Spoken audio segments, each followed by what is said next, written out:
శ్రీమాత్రే నమ. జయ గురు దత్తాత్రేయ నమ.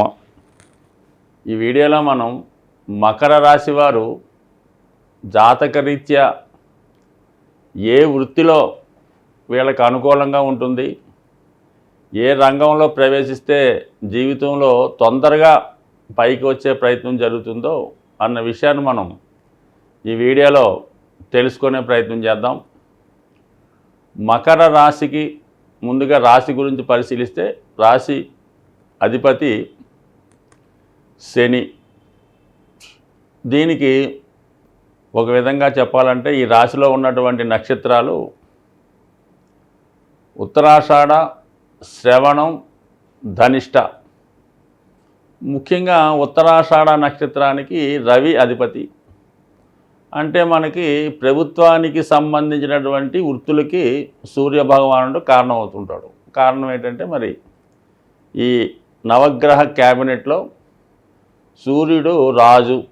అందుకని మనకి లగ్నానికి కానీ రాశికి కానీ దశమ భావానికి కానీ రవి యొక్క ప్రభావం ఉన్నప్పుడు వాడు ప్రభుత్వ కొలువులో ప్రభుత్వం దగ్గర ఉద్యోగం చేసే అవకాశం ఉంటుంది. పూర్వం అయితే రాజుల దగ్గర చేస్తుండేవారు, ఇప్పుడు అది గవర్నమెంట్గా మారింది. మరి ఈ మకర రాశి ఏంటంటే ఈ నవగ్రహ క్యాబినెట్లో ఇది సేవక రాశి. అంటే కారణం వల్ల ఏంటి, అటు సేవకానికి సర్వీస్కి జాబ్కి కనెక్షన్ ఉంది, అటు ప్రభుత్వానికి కనెక్షన్ ఉంది. అయితే ఇక్కడ వచ్చిన ఇబ్బందులు ఏంటంటే సబార్డినేట్ జాబ్స్, అంటే ఒకళ్ళ కింద సహకారంగా చేస్తున్నటువంటి ఉద్యోగాలు, అంటే చిన్న స్థాయి ఉద్యోగాలన్నీ కూడా, అంటే క్లాస్ 4 అవ్వచ్చు, దానికి సంబంధించినటువంటి గ్రూప్ సంబంధించినవి, గ్రూప్ 2లు, అలాగే కొన్ని సేవకా సంబంధించినవి. అంటే ఒకళ్ళ ఆధీనంలో ఒకళ్ళు చేతి కింద పనిచేయడం అన్నది ఈ రాశిలో ఈ నక్షత్రంలో అంటే ఉత్తరాషాఢ నక్షత్రంలో జన్మించిన వారికి వర్తిస్తూ ఉంటుంది. అయితే ఇక్కడ విశేషం ఏంటంటే ఒక రాశిలో 3 నక్షత్రాలు ఉన్నప్పుడు మీరు ఈ మూడు నక్షత్రాల్లో ఏ నక్షత్రంలో జన్మించినప్పుడు కూడా ఈ మిగతా నక్షత్రాల ప్రభావం కూడా ఈ రాశి వారి మీద ఉండే అవకాశం ఉంది. అందుకనే ఆ 3ని ఇంచుమించుగా ఒక సెట్గా చేర్చి ఒక రాశిలో పెట్టడం జరిగింది మన పూర్వీకులు, ఋషులు. సో ఈ కారణం వల్ల మరి ఈ రాశిలో జన్మించిన వారికి అటు శని కనెక్షను, అటు రవి కనెక్షను ఉండడం వల్ల సాధారణ ప్రభుత్వ ఉద్యోగులుగా ఉండే అవకాశం ఉన్నది. దాని తర్వాత ఏంటంటే శని, రవి రెండు కూడా వారసత్వంగా వచ్చే ఉద్యోగాలు.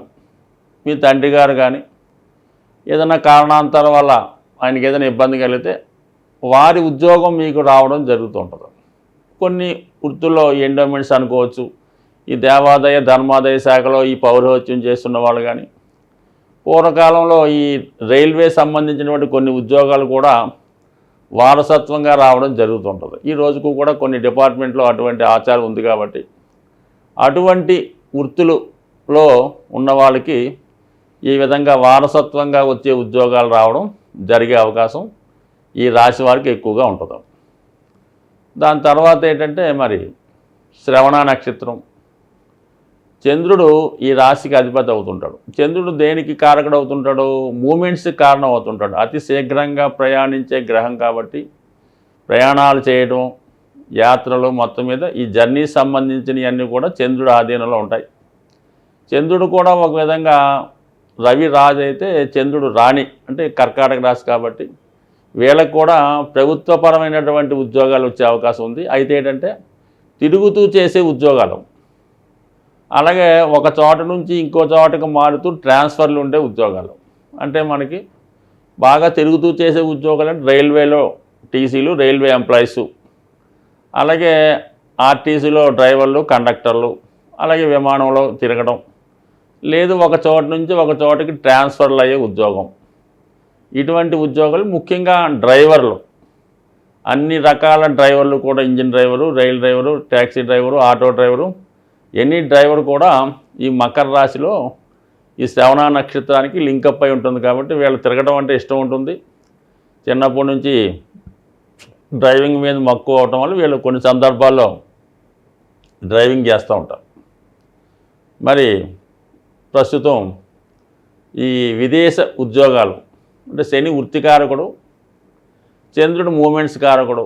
అందువల్ల ఏంటంటే నవే డేస్లో మరి విదేశంలో అంటే మన సంస్కృతి కాని విదేశం అంటే మన విదేశం అవ్వచ్చు, ఇతర రాష్ట్రం అవ్వచ్చు, మన ప్రాంతీయవాదం కానీ ఇంకో ప్రాంతంలో ఉద్యోగం కొరకు వెళ్ళే వాళ్ళంతా కూడా ఇప్పుడు నవే డేస్ కాబట్టి ఎక్కువగా ఉపాధి కొరకు విదేశం వెళ్తున్న వారు కూడా ఈ శ్రవణ నక్షత్రం మకర రాశి వర్తిస్తూ ఉంటారు.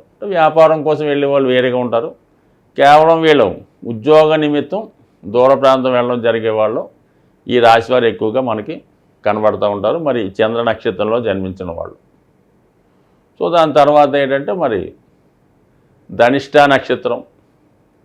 ధనిష్ట నక్షత్రం అంటేనే ధనాన్ని ఇష్టంగా ప్రేమించేవారు.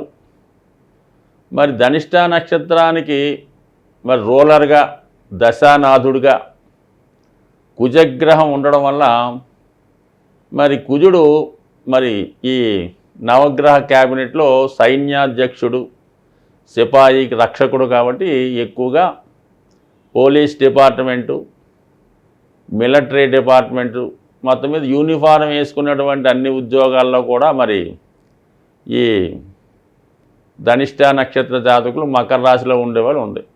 సరే ఏదన్నా సరే ఈ శని రాశిలో ఉండడం వల్ల ఏంటంటే వీళ్ళకి ఎక్కువగా చిన్న స్థాయి ఉద్యోగం నుంచి పై స్థాయికి వెళ్ళడం జరుగుతూ ఉంటుంది అన్నమాట. ఏదో కానిస్టేబుల్గా ప్రవేశించి మరి అది ఎంతవరకు వెళ్ళాలో అంతవరకు వెళ్ళొచ్చు, ఈ విధంగా ఉంటుంది. బట్ ఏదైనప్పుడు కూడా శని కుజుడు కూడా ఈ టెక్నికల్ రంగానికి అంటే సాధారణంగా మకర రాశి శని ఐరన్ అలాగే భూగర్భ శాఖ అలవాట భూమిలో దొరికే అన్ని ఖనిజాలు దీనికి సంబంధం వహిస్తూ ఉంటాయి. సో ఈ కారణం వల్ల ఏంటంటే మరి ఎక్కువగా ఈ రాశిలో జన్మించిన వారు మెకానికల్ ఇంజనీర్స్గా, ఫ్యాక్టరీలో కార్మికులుగా, అలాగే ఈ వంట పాత్రలు తయారు చేసే వాళ్ళు అవ్వచ్చు, దానికి సంబంధించిన వృత్తిలో ఉన్న వాళ్ళు అవ్వచ్చు, అలాగే సహజంగా హెల్ప్ చేస్తున్నటువంటి అన్ని రకాల కార్యాలయాల్లో కానీ మరి రవాణా సంబంధించిన వాటిలో కానీ ఎక్కువగా ఈ ధనిష్ట నక్షత్ర జాతకులు ఉండే అవకాశం ఉంటుంది. అంటే ఓవరాల్గా ఏంటంటే వీళ్ళు ఎప్పుడు కూడా ఖాళీగా అయితే జీవితంలో ఉండరు. ఎప్పుడు ఏదో సర్వీస్ చేస్తారు, తొందరగానే ఏదో ఒక వృత్తిలో ప్రవేశిస్తారు, చిన్న స్థాయి ఉద్యోగంలో ప్రవేశించి ఉన్న స్థాయికి వస్తారు. వీళ్ళు ప్రాక్టికల్గా ఉండడం వల్ల జీవితంలో వీళ్ళు ఎక్కువగా పొదుపు చేసుకోవడం వల్ల మరి సాధారణంగా వీళ్ళ జీవితం చిన్న స్థాయిలో ప్రారంభించి ఉన్నత స్థాయిలో మరి వాళ్ళు రిటైర్మెంట్ కానీ చివరి జీవితం కానీ హ్యాపీగా గడిచే అవకాశం ఉంది. అదే రివర్స్ అయితే మరి ఉద్యోగ సమయంలో ఉద్యోగ వయసులో ఉండగా ఈ 35, 40, 45 ఇయర్స్ లోపల విలాసంగా ఎంజాయ్గా చేస్తే తర్వాత జీవితం 50 తర్వాత ఇబ్బందులు పడతారు. ఈ 50 లోపు కష్టపడితే 50 తర్వాత సుఖపడతారు. సో ఇది ఈ రాశి టెక్నిక్. బట్ ఏదైనా ఈ రాశి వారు కష్టపడుతూనే ఉంటారు నిరంతరం. వీళ్ళు మరి ఖాళీగా అయితే ఒక్క క్షణం ఉండే అవకాశం అయితే ఉండదు. కాబట్టి ఈ రాశివారు మరి ఎక్కువగా విశ్రాంతి కొరకు, ప్రశాంతమైన జీవితం కొరకు ఎక్కువగా మెడిటేషను, యోగా, ధ్యానం చేసుకోవడం, ప్రశాంతంగా పౌర్ణమి రోజు ఏదైనా ఒక దేవాలయం దర్శించి అమ్మవారిని ఆరాధించడం వల్ల చంద్రగ్రహ అనుగ్రహంతో